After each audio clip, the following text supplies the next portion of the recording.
CrPC के तहत पिछले लेक्चर में आप लोगों को सीआरपीसी की धारा 199 बताई जा रही थी, जिसमें कि आपका मेंस में भी क्वेश्चन बनता है। मॉडल फिर एक बार बता दिया जाए। मानहानि के मामलों में कोर्ट ऑफ सेशन कौन सा प्रक्रिया अपनाता है, इसका उल्लेख करिए। ये तो इसको जब लिखिएगा तो कोरिलेट करके लिखना है। सबसे पहले आपका सेक्शन जो उठाना है 193 से एक लाइन। सीआरपीसी की धारा 193 के तहत यह प्रावधान किया गया है कि सत्र न्यायालय सीधे सामान्यतः नहीं, फिर एक बार देखिए। सीआरपीसी की धारा 193 के तहत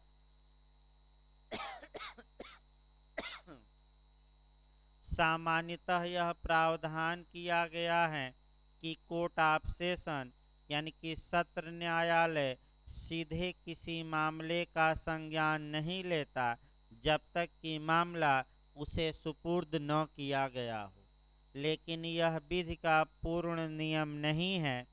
199 के क्लाज 2 में आने वाले मामले इसका अपवाद है, जहां की कुछ विशिष्ट व्यक्तियों की मानहानि के मामले में सत्र न्यायालय बिना उपार्पण के ही सीधे संज्ञान लेता है।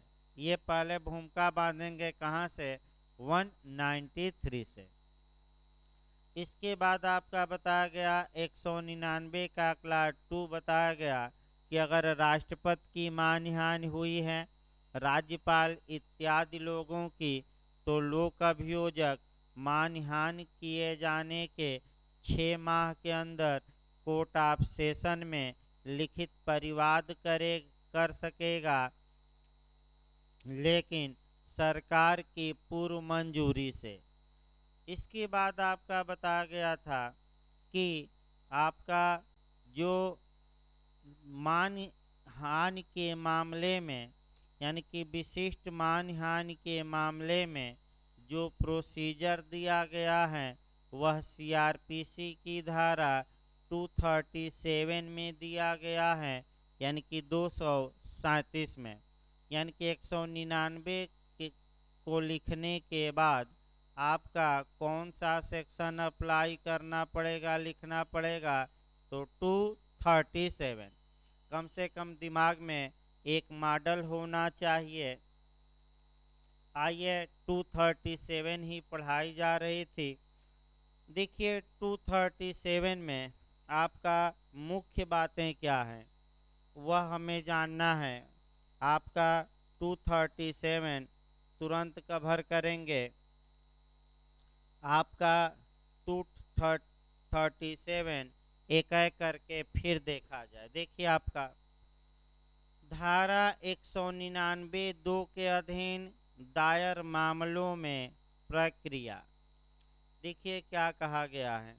धारा 199 की उपधारा 2 के अधीन अपराध का संज्ञान करने वाला कोर्ट ऑफ सेशन यानी कि सत्र न्यायालय मामले का विचारण मजिस्ट्रेट के न्यायालय के समक्ष पुलिस रिपोर्ट से भिन्न आधार पर दायर किए गए वारंट मामलों के विचारण की प्रक्रिया के अनुसार करेगा।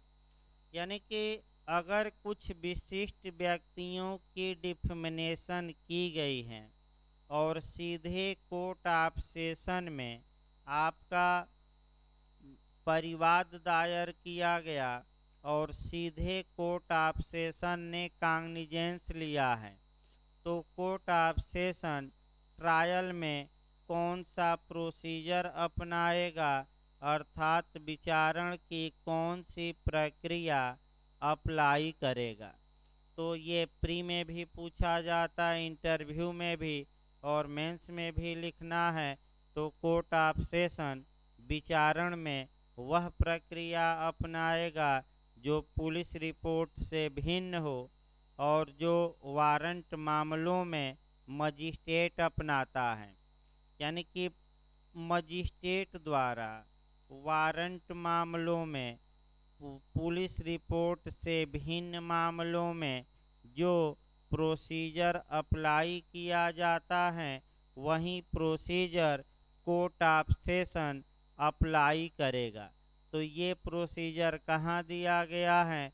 तो ये प्रोसीजर दिया गया है सेक्शन 244 से लेकर 247। रट डालिएगा कहाँ से कहाँ तक दिया गया है।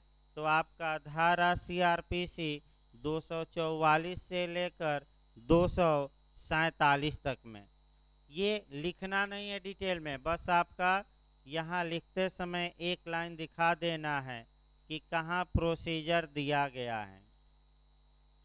क्लास 2 देखिए, यदि विचारण के दोनों पक्षकारों में से कोई ऐसी वांछा करता है या यदि न्यायालय ऐसा करना ठीक समझता है तो इस धारा के अधीन प्रत्येक विचारण बंद कमरे में किया जाएगा। यानी कि यदि दोनों पक्षकार इच्छा जताते हैं या न्यायालय उचित समझता है तो ऐसी मानहानि के मामलों का विचारण कोर्ट ऑफ सेशन आपका बंद कमरे में कर सकता है। आइए क्लास 3 देखा जाए। वैसे आपका कोरिलेट भी कर लेना है आपका सीआरपीसी की धारा 327 से। 327 सामान्यतः आपराधिक न्यायालय खुले होते हैं और सबके सामने ही कार्यवाही की जाती है, लेकिन आपका यह विधि का पूर्ण नियम नहीं है। कुछ मामलों में बंद कमरे में कार्यवाही की जा सकती है और उनमें से एक कहाँ दिया गया है तो 237 के किस क्लाज में? 2 में। लेकिन कब ये हो सकता है बंद कमरे में कार्यवाही? जब दोनों पक्षकार क्या करें? इच्छा जताएं या न्यायालय उचित समझे। ये 327 का एक्सेप्शन हो गया, हल्का सा बैरक पर भी लिख सकते हैं। तीसरा क्लास देखिए, यदि ऐसे किसी मामले में न्यायालय सब अभियुक्तों को या उनमें से किसी को उन्मोचित या दोष मुक्त करता है या उसकी यह राय है कि उसके या उनसे उनमें से किसी के विरुद्ध अभियोग लगाने का उचित कारण नहीं है तो वह उन्मोचन या दोष मुक्ति के अपने आदेश द्वारा राष्ट्रपति या उपराष्ट्रपति या राज्यपाल या प्रशासक से भिन्न उस व्यक्ति को जिसके विरुद्ध अपराध का किया जाना अभिकथित किया गया था यह निर्देश दे सकेगा कि वह कारण दर्शित करे कि वह उस अभियुक्त को या जब ऐसे अभियुक्त एक से अधिक हैं तब उनमें से प्रत्येक को या किसी को प्रतिकर क्यों न दे। इसको समझने का थोड़ा प्रयास करिए। यानी कि जब कोर्ट ऑफ सेशन के समक्ष परिवाद लोक अभियोजक ने दायर किया और कोर्ट ऑफ सेशन ने अभियुक्त को डिस्चार्ज कर दिया हो यानी कि उन्मोचन किया हो या दोष मुक्त किया हो तो ऐसी दशा में राष्ट्रपति, उपराष्ट्रपति, राज्यपाल या प्रशासक के अलावा अगर अन्य व्यक्तियों की मानहानि के मामले में परिवाद दायर किया गया है तो कोर्ट ऑफ सेशन ऐसे व्यक्तियों को शो काज नोटिस जारी कर सकता है कि आप लोगों से अभियुक्त को क्यों न कंपसेशन दिलवाया जाए। यानी कि यहाँ जो कंपसेशन दिलवाया जाएगा आपका जिसके विरुद्ध अपराध किया गया था उससे दिलवाया जाएगा। किसको? अभियुक्त को। क्यों?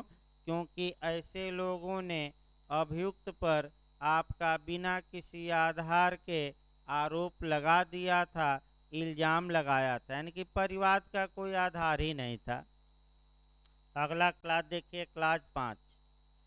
क्लास 4, न्यायालय इस प्रकार निर्दिष्ट व्यक्ति द्वारा दर्शित किसी कारण को लेखबद्ध करेगा और उस पर विचार करेगा, और यदि उसका समाधान हो जाता है कि अभियोग लगाने का कोई उचित कारण नहीं था, तो वह 1,000 रुपये से अनधिक इतनी रकम का, जितनी वह अवधारित करे, प्रतिकर उस व्यक्ति द्वारा अभियुक्त को या उनमें से प्रत्येक को या किसी को दिए जाने का आदेश आपका कारण अभिलिखित करके दे सकता है।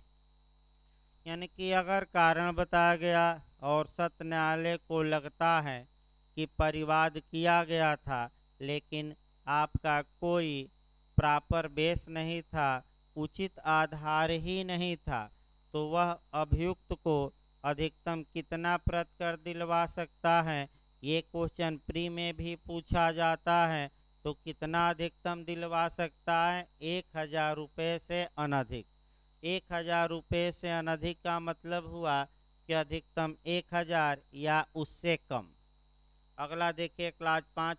उपधारा 6 के अधीन अभिनिर्णित प्रतिकर ऐसे वसूल किया जाएगा मानो वह मजिस्ट्रेट द्वारा लगाया गया जुर्माना हो। यानी कि जिस प्रकार जुर्माने या फाइन की वसूली होती है, उस प्रकार यहाँ आपका सत्र न्यायालय द्वारा लगाए गए प्रतिकर की वसूली होगी। तो मजिस्ट्रेट जब जुर्माना लगाता है, इसकी वसूली की प्रक्रिया सीआरपीसी की धारा 421 में दी गई है। यानी कि यहाँ से आप जोड़ सकते हैं, कौन सी धारा इस पर जोड़ सकते हैं? 421, जहाँ कि आपका जुर्माना कैसे वसूला जाएगा। तो जुर्माना ऐसे व्यक्ति के चल और अचल संपत्ति को कुर्क करके, विक्रय करके या बिना कुर्की के विक्रय करके वसूला जा सकता है, या अगर यानी कि चल अचल सभी संपत्ति, अगर कोई संपत्ति रेवेन्यू देती है तो उसकी कुर्की कलेक्टर के माध्यम से होगी। ये दो प्रावधान हैं। अगला देखा जाए क्लास 6। उपधारा 4 के अधीन प्रतिकर देने के लिए जिस व्यक्ति को आदेश दिया जाता है, उसे ऐसे आदेश के कारण इस धारा के अधीन किए गए परिवाद के बारे में किसी सिविल या दांडिक दायित्व से छूट नहीं दी जाएगी। इसका मतलब ये हुआ कि जो अभियुक्त था वह मने गलत परिवाद के लिए आपका कह सकते हैं कि या तो कोई सिविल या क्रिमिनल कार्यवाही कर सकता है। अब आपका परिवादी ये नहीं कह सकता कि मजिस्ट्रेट ने फाइन तो लगा, माने सत्र न्यायालय ने फाइन तो लगा दिया है, ये कोई बचाव नहीं होगा। फिर परंतु कहता है, परंतु अभियुक्त व्यक्ति को इस धारा के अधीन दी गई कोई रकम उसी मामले से संबंधित पश्चातवर्ती सिविल वाद में उस व्यक्ति के लिए प्रतिकर अधिनिर्धारित करते समय हिसाब में ली जाएगी। यानी कि अगर प्रतिकर के लिए अभियुक्त ने कोई अलग सिविल वाद किया, वहाँ भी प्रतिकर पा रहा है, तो ये जो प्रतिकर की रकम दिलवाई गई है, इसको हिसाब में लिया जाएगा। यानी कि इतनी रकम क्या कर दी जाएगी? कम। 7वां खंड देखिए, उपधारा 4 के अधीन प्रतिकर देने के लिए जिस व्यक्ति को आदेश दिया जाता है, वह उस आदेश की अपील, जहां तक वह प्रतिकर के संदाय के संबंध में है, उच्च न्यायालय में कर सकता है। यानी कि जो सत्र न्यायालय ने प्रतिकर अभियुक्त को देने का आदेश दिया कि अभियुक्त को प्रतिकर दिया जाए, इसकी अपील कहाँ कर सकता है? जिसकी मानहानि हुई थी, मैंने जो अभियोग लगाया था अपनी मानहानि की, तो उच्च न्यायालय में। फिर आपका लास्ट क्लास है, जब किसी अभियुक्त व्यक्ति को प्रतिकर दिए जाने का आदेश दिया जाता है, तब उसे ऐसा प्रत्यकर अपील पेश करने के लिए अनुज्ञात अवधि के बीत जाने के पूर्व या यदि अपील पेश कर दी गई है तो जब तक अपील का पर विनिश्चय न हो जाए तब तक आपका नहीं दिया जाएगा, यानी कि तत्काल नहीं वसूला जाएगा। कम से कम अपील के समय का इंतज़ार करिए, और अपील हो गई तो किसका इंतज़ार करिए? अपील न्यायालय के निर्णय का। इस प्रकार आपका ये भी आपका समाप्त हो गया। अब आइए अध्याय 15 हम शुरू करते हैं। यहाँ से भी आपका क्वेश्चन बनता है। अब सीआरपीसी में आपका माने स्पीड थोड़ा यहाँ से बढ़ जाती है, यानी कि आपका सीआरपीसी में यहाँ से स्पीड थोड़ा बढ़ जाती है पढ़ाने की भी। आइए आपका क्वेश्चन बना लिया जाए मेंस के लिए। परिवाद से आप क्या समझते हैं और परिवाद पर अपनाई जाने वाली प्रक्रिया का उल्लेख करिए। या परिवाद से आप क्या समझते हैं, कंप्लेंट से आप क्या समझते हैं और परिवाद पर अपनाई जाने वाली प्रक्रिया का उल्लेख करिए। देखिए इसमें आपका टेक्निकल क्वेश्चन भी बनते हैं इंटरव्यू में। इंटरव्यू में क्वेश्चन ये बना है कि यदि आपका एक बार कंप्लेंट या परिवाद डिसमिस हो गया तो क्या उसी आधार पर दूसरा परिवाद फाइल किया जा सकता है कि नहीं, ये क्वेश्चन इंटरव्यू में पूछा है। तो इसको भी हम बताएंगे, लेकिन आपका जब शुरुआत करिएगा इस क्वेश्चन की तो 3-4 लाइन कंसेप्ट बनाकर करिएगा, डायरेक्ट नहीं। देखिए ध्यान से आपका, देखिए कैसे कंसेप्ट पहले बनाना है। ये बनाना है कंसेप्ट कि किसी अपराध के बारे में आपराधिक विधि को दो प्रकार से गतिशील या एक्टिव किया जा सकता है। उस अपराध की सूचना, पहला प्रकार है, उस अपराध की सूचना थाने के भार साधक अधिकारी को देकर। ऐसी दशा में इस संहिता यानी कि सीआरपीसी का अध्याय 12 लागू होगा और सेक्शन 154 से लेकर 176। फिर एक बार देखिए इसको।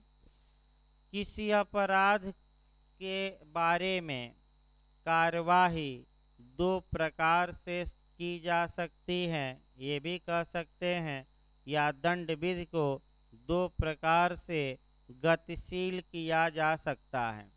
पहला प्रकार है उस अपराध की सूचना थाने के भार साधक अधिकारी को देकर। ऐसी दशा में सीआरपीसी का अध्याय 12 लागू होगा और सेक्शन याद रखना है 154 से लेकर आपका 176।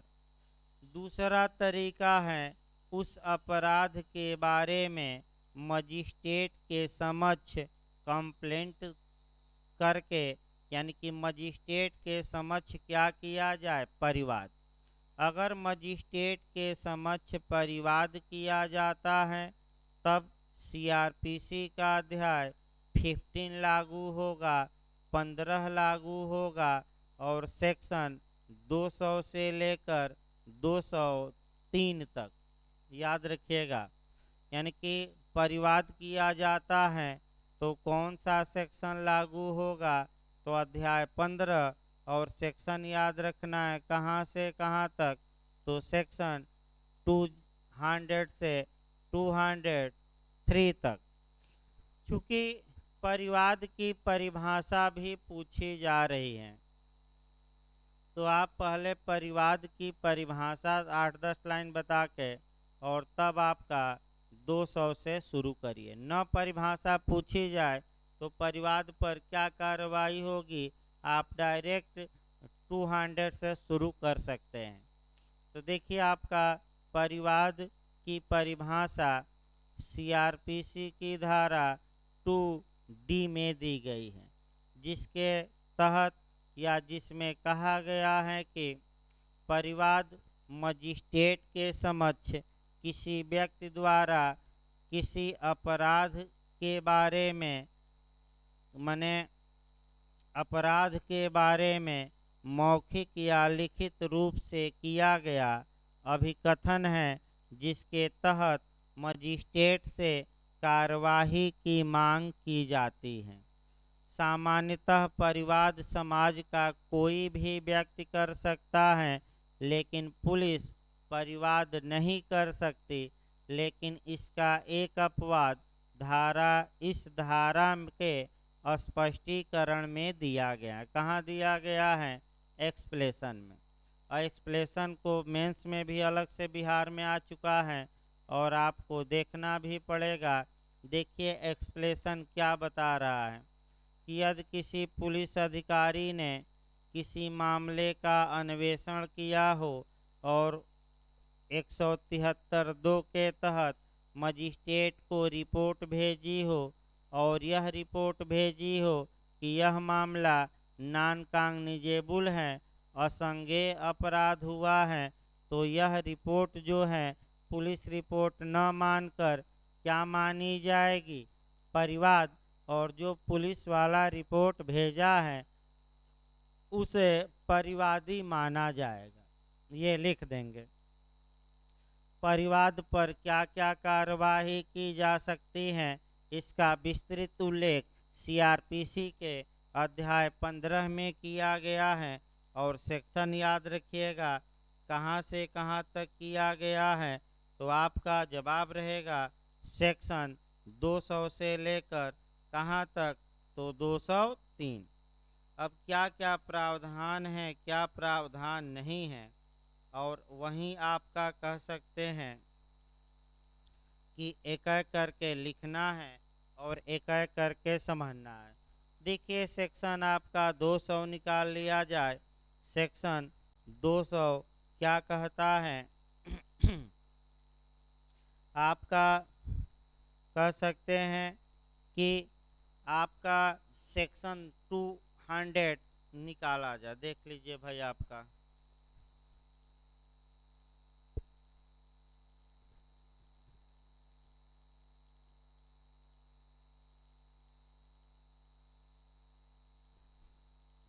आपका यहाँ भी इंटरव्यू में भी क्वेश्चन बनता है। देखिए कह करके अध्याय 15 मजिस्ट्रेटों से परिवाद, यानी कि कंप्लेंट किया जाता है किससे? मजिस्ट्रेटों से। देखिए एक सेक्शन वाइज 200 परिवादी की परीक्षा। देखिए क्या कहा गया है?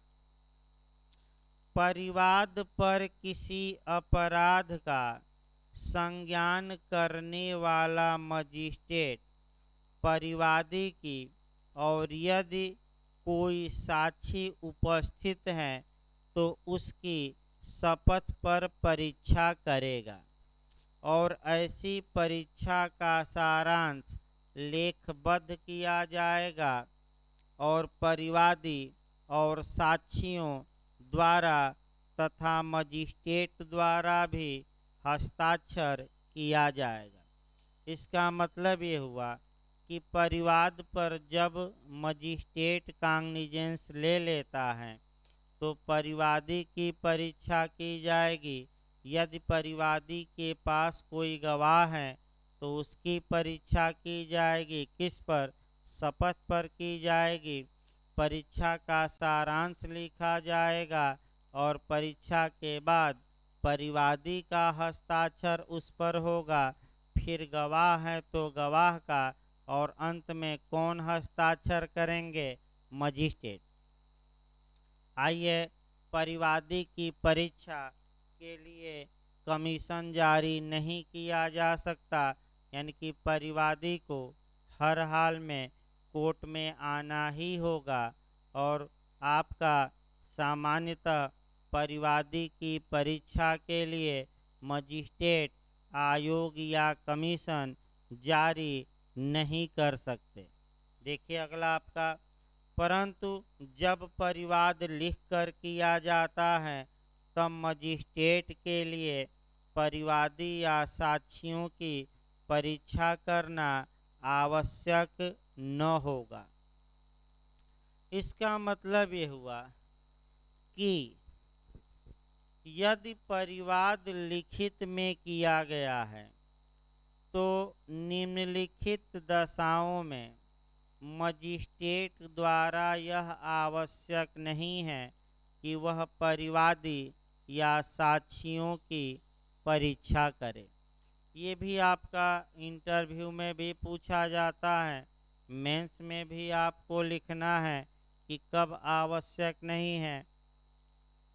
तो पहला पॉइंट है, यदि परिवाद अपने पदीय कर्तव्यों के निर्वहन में कार्य करने वाले या कार्य करने का तात्पर्य रखने वाले लोक सेवक द्वारा या न्यायालय द्वारा किया गया है।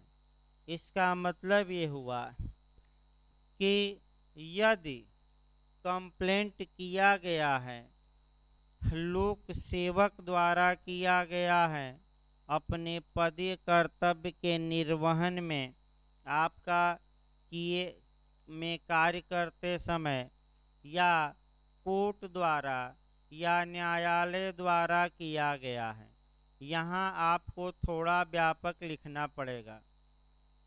सीआरपीसी की धारा 195 को यहाँ ऐड करेंगे लिखते समय, ज़्यादा नहीं, एक लाइन। सीआरपीसी की धारा 195 के तहत कुछ दशाओं में लोक सेवक या न्यायालय परिवाद कर सकते हैं। कौन सी धारा बताई गई थी?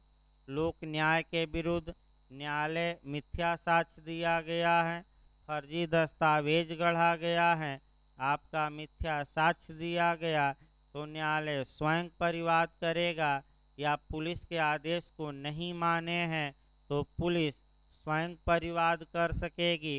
यानी कि कुल मिलाकर एक लाइन आया कि ये जो पॉइंट है कहाँ से जुड़ा है, सीआरपीसी के 195, ये एक लाइन।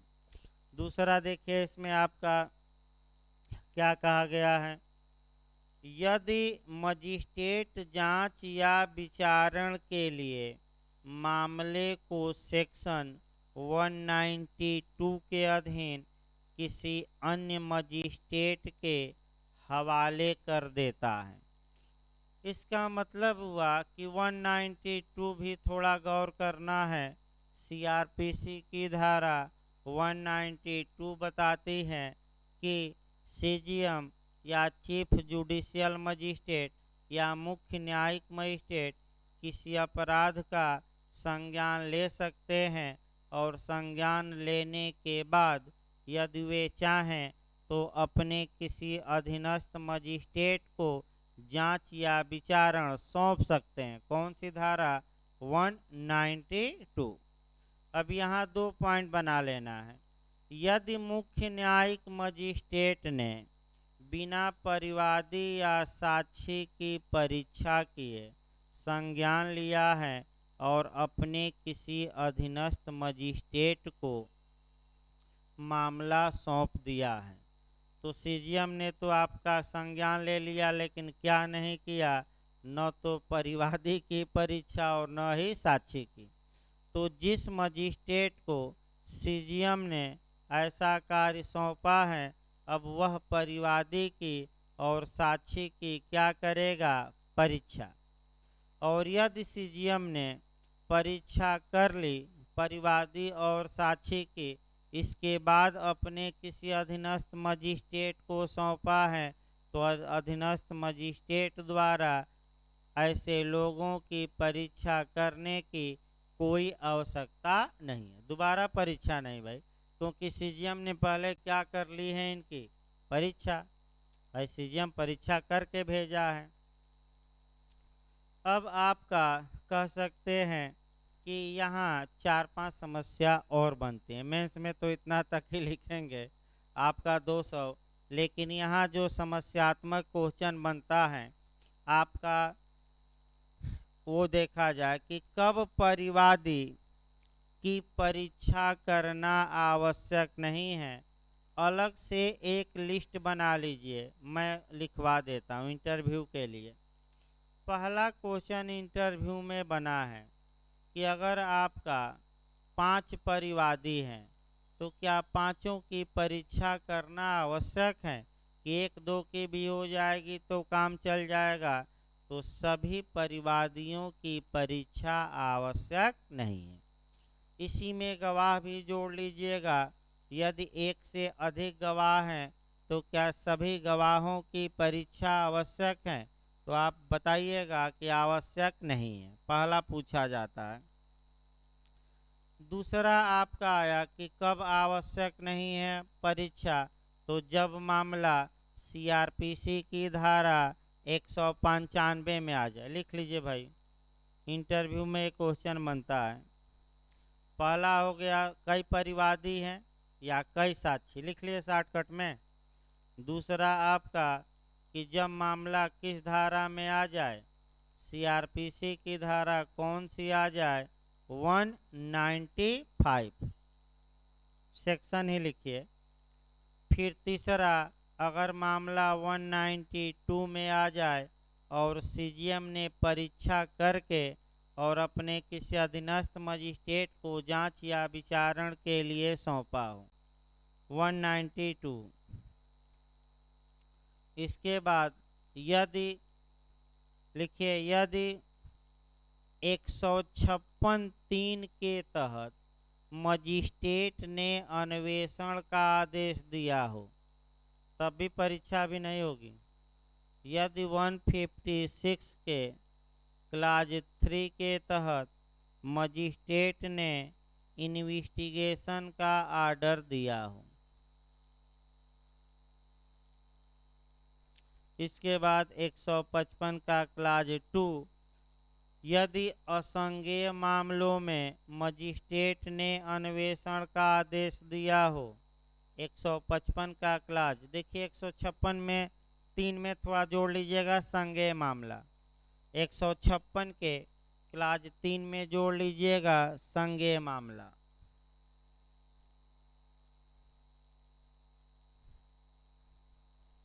और 155 के क्लास 2 में आपका असंज्ञेय मामला, तब परीक्षा आवश्यक नहीं है।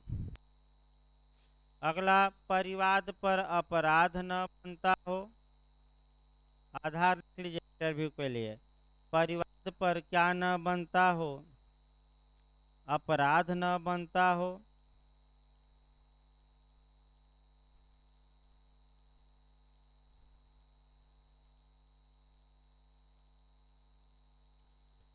इस प्रकार आपका ये बताया गया कि कब आपका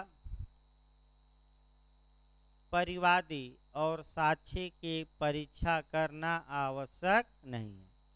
तो आज का लेक्चर आपका इतना ही, आगे और आपका बताया जाएगा।